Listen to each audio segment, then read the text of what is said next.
บรรยากาศดีดีจะดีที่ยังมีชีวิตอยู่นะโผดโผบักโหมบักเตะสวัสดีพี่น้องป้องปายสุขุสุขคนตอนนี้ก็อยู่ในช่องเมียวุ่นวายกับลูกสะใภ้โตแซ่บจ้าปาติโธ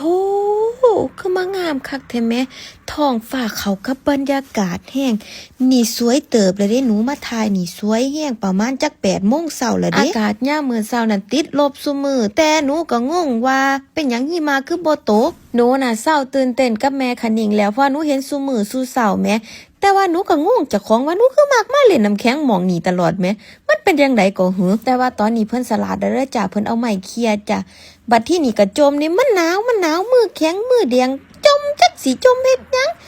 ก็จะขอนั่นไปเล่นเองบ่มีไผไปบอกว่าให้ไปเล่นน้ำแข็งเด้องงกับเจ้าของเบิ่งปีใหม่บ้านเฮาที่เสียไปหลายๆมื้อเด้อบ่แม่นหยังเด้ค่าแต่ตุ่มผ้าห่มอยู่มันหนาวแล้วเฮือนเซาหนูน่ะมันบ่มีฮีตเตอร์มันมีตั้งแต่แอ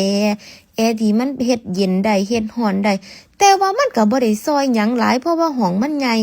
สูดีนั่นบ่เปิดยังสิไข่หนูยังว่าหนูก็เอาผ้าห่มตุ่มเอาจัก 3-4 ผืนไข่แน่บัดทีนี้เมืองฮูโจที่หนูอยู่ติดลบแค่1 องศา2 องศายังหนาวปานนี้อันผู้เพิ่นติดลบ10 องศาหิมะตกนะอุ้ยมันสิหนาวคักกว่านี้อีกเนาะในหัวตอนนี้หนูคืออยากจะซื้อตั้งแต่ตั๋วเครื่องบินเมื่อบ้านเจ้าของแม่นยังบ่มันหนาวโพดหนูหนาวมือแข็ง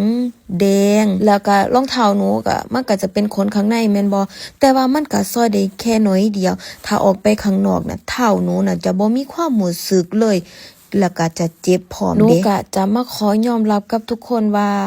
หนูอาบน้ำมือเว้นมือจ้าเพราะว่ามันหนาวอีหลีบ่อยากแก้เสื้อเลยหนูขอยอมรับว่าช่วงนี้หนูอาจจะสกปรกแต่หนูก็สีแขวสวยหนาล้างมือล้างเท้าแล้วก็เปลี่ยนเครื่องในอยู่จ้าแต่เสื้อโคตรข้างนอกอะ4-5 มื้อจังซักเทื่อนึงมันบ่มีแดดจ้ะย้านมันบ่แห้งช่วงนี้หนูขอสกปรกก่อนยามแล้งค่อยว่ากัน